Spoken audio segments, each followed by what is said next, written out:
Welcome once again to Eating Plebian. And as the sign says, we've got beef vegetable soup. And this is the sort of soup that I make commonly. I make like a vat of soup maybe once a week, especially when it gets colder out there. And just keep it in the fridge. You can heat some up whenever it is that you need. Good cold weather stuff, but occasionally I make it through the summer too.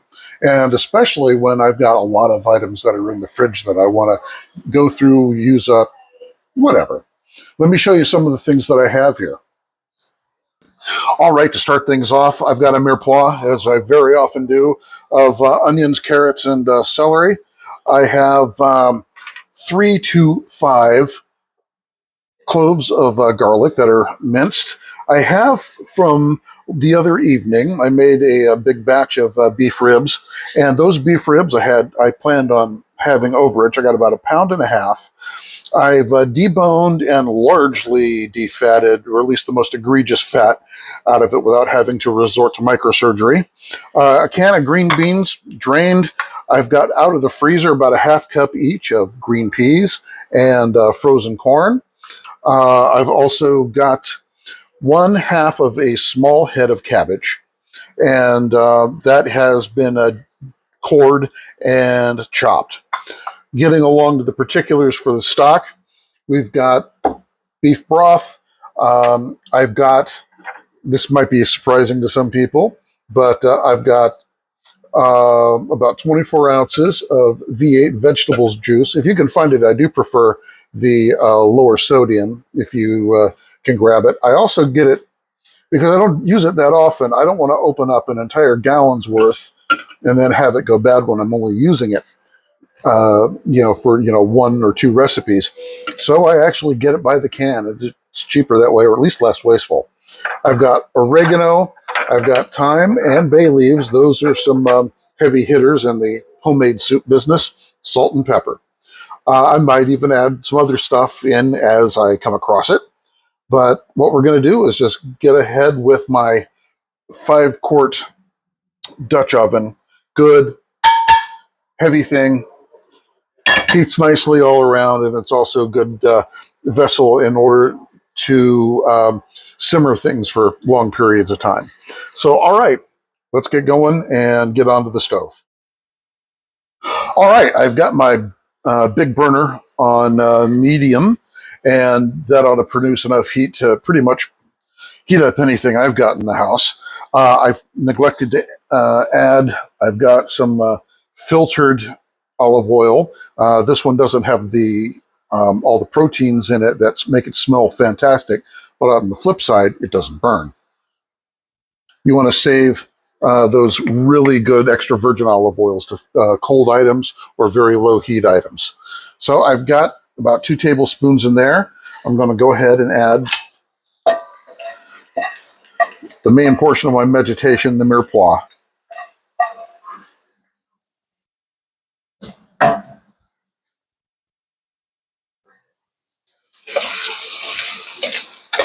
In terms of other things that you could actually add to a vegetable soup like this home style that we have here, you can use different types of legumes, beans, black beans, red beans, white beans. You could use, here's one that I really like using when I get around to it, and that is a fennel bulb. Thinly slice up a fennel bulb and put it in here with the initial saute, and it really makes a nice both flavor and an aroma. Fennel bulbs are very often used in ciopinos and seafood soups, but it also works really well for our beef vegetable. You might also notice that there's a lot of greenery in here. I also have no problem whatsoever using the greens off the celery. They're just as flavorful, and you're not chopping up separate parsley or anything else that you want to put in here for, just for show purposes. And it's also not wasteful to be able to use those. They're perfectly edible. So we'll give these just a minute.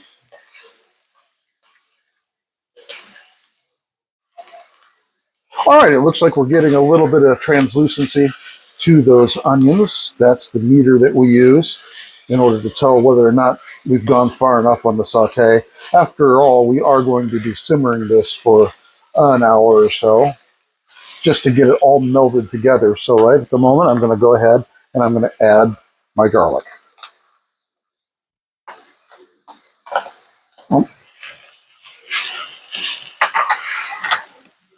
We'll give this just a minute until we can start smelling it real well.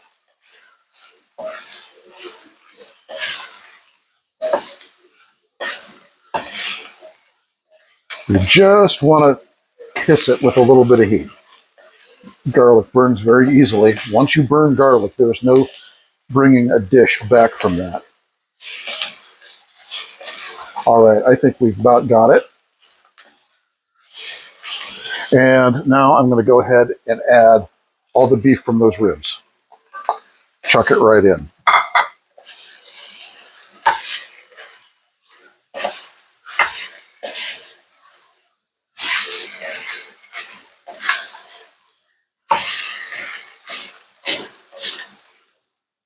Now, as my mass increases in here, so is my heat. I'm taking it up to about medium high.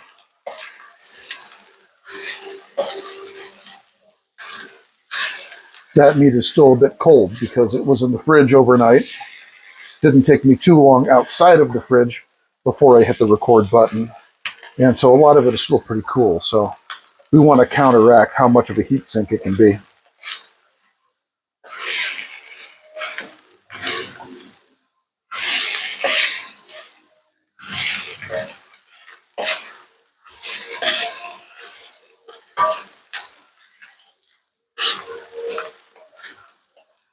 All right. We're even getting a little bit of fond at the bottom. You know what might be good is if I tossed in a little red wine in here.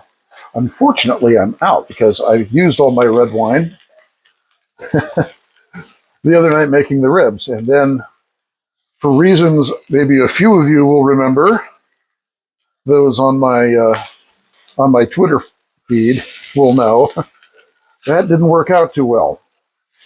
I'll leave it at that. All right, I'm starting to see a little bit of glisten here, and I'm also starting to smell that beef. It smells real good. And so I am now going to add in the peas and the corn, the green beans. Notice I'm not putting in the cabbage yet. The cabbage is going to go in the final half hour or 20 minutes because we don't want that to completely fall apart, and cabbage will definitely do that. And now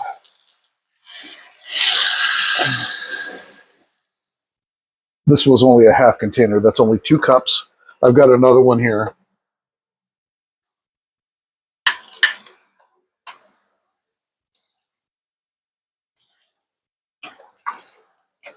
That's 3 cups.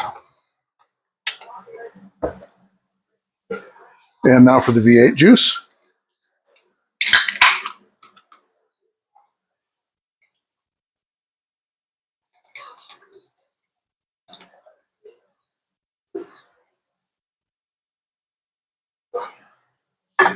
And I am now holding off on this other 12 ounces of V8 juice and the other additional cups of beef broth because I want this to go ahead and cook through real well, but I'm not going to have to use that until it's time to actually cover over the cabbage when I put it in.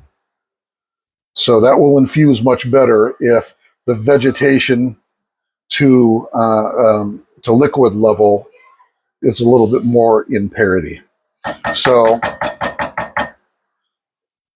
most of the main components are there. I am going to go now for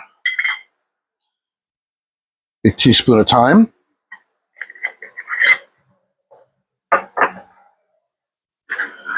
half teaspoon of oregano,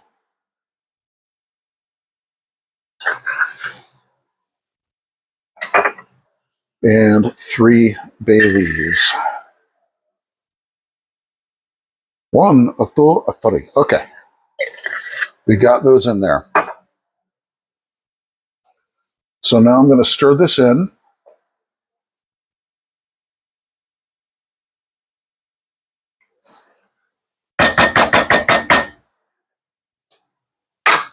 And I'm going to get this up to boiling. I'm telling you what I'm doing now so you don't have to watch the whole thing boil.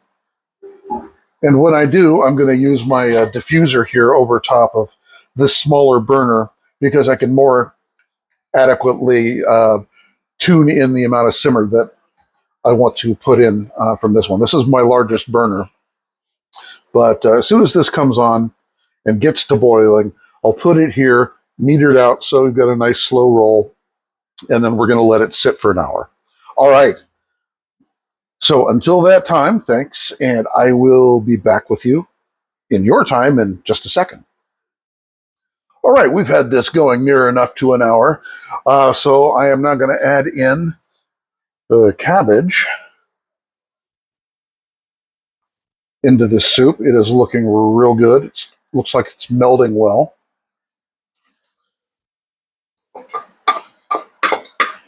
So the cabbage goes in. I'm going to grab that other can of V8.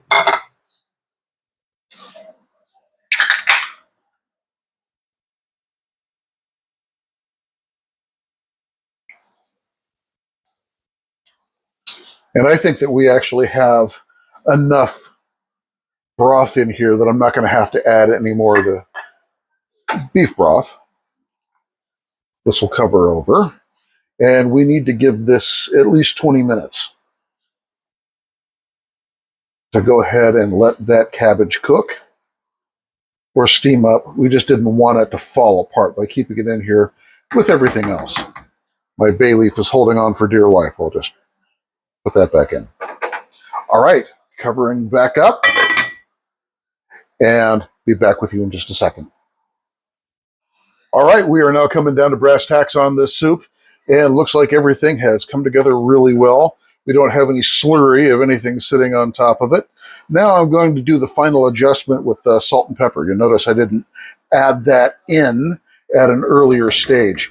There is some measure of salt associated with the V8 juice and also what was on the meat from the other night. And we didn't want that to become overpowering, which can happen. So what I'm going to simply do is give this a taste.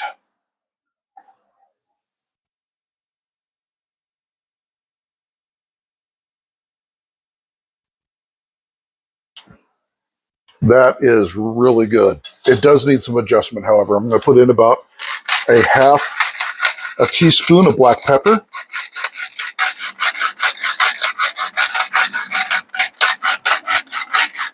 I am ballparking here. And I'm going to put in about a similar amount of kosher salt.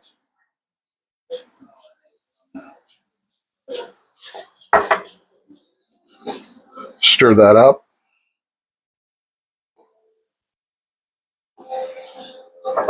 I'm going to turn the burner off while I'm at it. This is going to be feeding me for 3 days, I guarantee.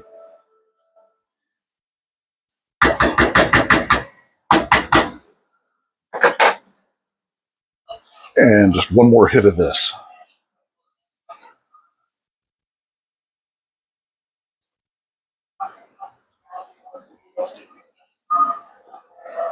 That's exactly what we want. All right, I'm going to dish this up and finish off this video for us today. Okay, well, all served up. I'm going to get up some probably cheese and crackers, serve along with that. A loaf of fresh bread would also do pretty well. And I think this is going to do us well. Thanks once again for joining us here at Eating Plebian. Hope you like the recipe. And there's so many things that you can do with this, with what you can swap in, swap out. Obviously, it does not have to be beef ribs. It's just whatever beef. You can use pork, chicken, whatever you've got. And that way you could leverage the stuff that you have in your fridge and make it a whole lot cheaper for you as well. I hope I've been able to help out. Have a good evening.